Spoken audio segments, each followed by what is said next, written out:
Hello students, I hope you are well at home. Students, today I will show you activity. So please see carefully.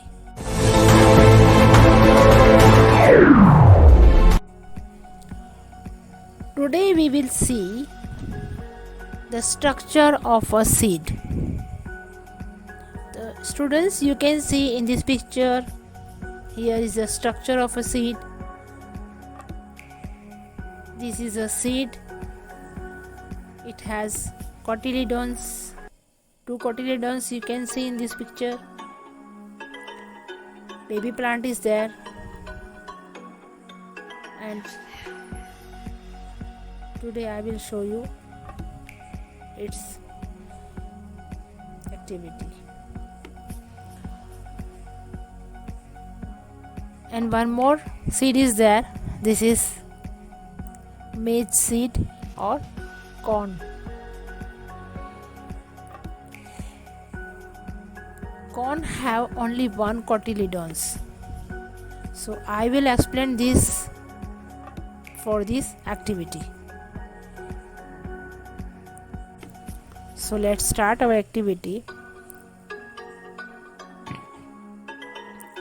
Students, I took some seeds, chana, rajma bean and wheat and corn or maize seed. First of all, I want to explain you that this seed I kept in water overnight. I leave them overnight in water. Then these are soaked seed,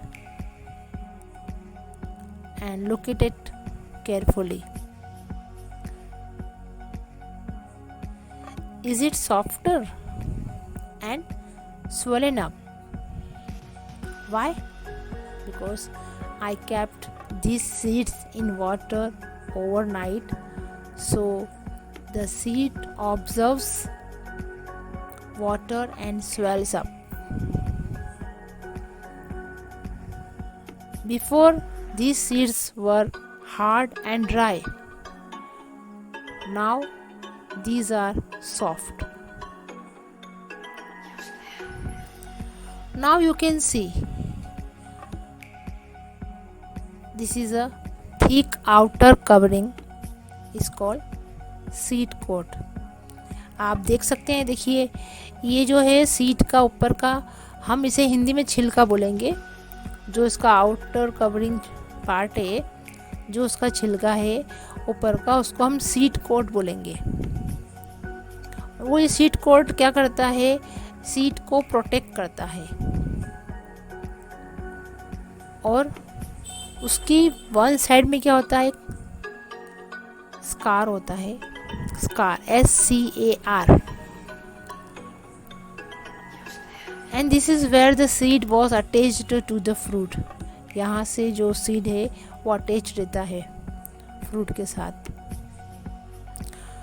Near the scar is a small hole. This hole allows water to enter and makes the seed swell up. इसी कारण से जो हमारे seeds हैं वो क्या हो जाते हैं? पानी में रखने के बाद फूल जाते हैं, स्वेल अप हो जाते हैं.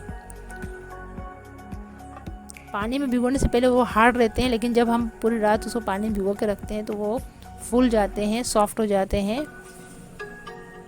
उसके बाद हम इसको केयरफुली, इसका अगर हम कवर निकालते हैं, इसका छिलका निकालते हैं, तो आप इसको देख सकते हैं. This is a seed coat. यहाँ पर डिफरेंट तरह से मैंने सीड्स लिए हैं. राजमा सीड, ये इसका आउटर कवरिंग पार्ट है, जिसको हम क्या बोलेंगे? Seed coat. ये चना, इसका भी सीड कोट है। इसके बाद अपन देखेंगे मूंग, ग्रीन मूंग होता है ना, उसका भी छिलका देखो हम दिख रहे हैं, उसका जो कवर है ऊपर का वो है सीड कोट है। तो जो क्या करता है, सीड को प्रोटेक्ट करता है। अब इसके बीच में बिटवीन द कॉटिलिडोन, देखो जब हम सीड को कवर निकाल देंगे तो this seed has 2 seed leaves, 2 seed leaves दिख रहे हैं आपको। ये 2 सीड लीव्स हैं जिसको हम क्या बोलेंगे, कॉटिलिडोन्स बोलेंगे। This seed has 2 seed leaves called cotyledons. ये सारे सीड्स में 2 कॉटिलिडोन्स आप देख सकेंगे। Between the cotyledons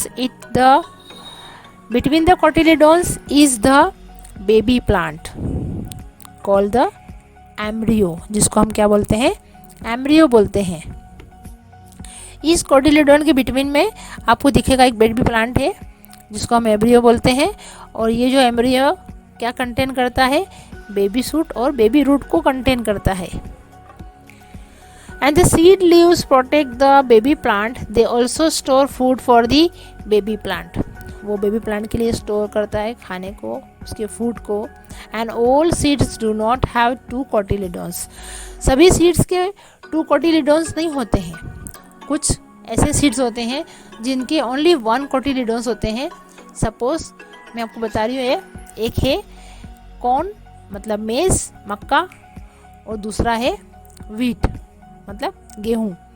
जब हम इसका कवर निकालेंगे, डेफिनेटली इसका भी सीड कोट होता है, बट उसके 1 कॉटिलिडोन्स होते हैं। इसको हम जब इसको हम ब्रेक करेंगे तो इसके 2 सीड लीव्स नहीं होंगे, ओनली 1 सीड लीव्स होगा। और उस सीड लीव्स को क्या बोलते हैं, कॉटिलिडोन्स बोलते हैं। तो you can see here this corn and मेज, corn or maize have only 1 cotyledons. Wheat also having 1 cotyledons. It has also baby plant. So in this way, for this activity, you can understand very well the structure of a seed. Thank you.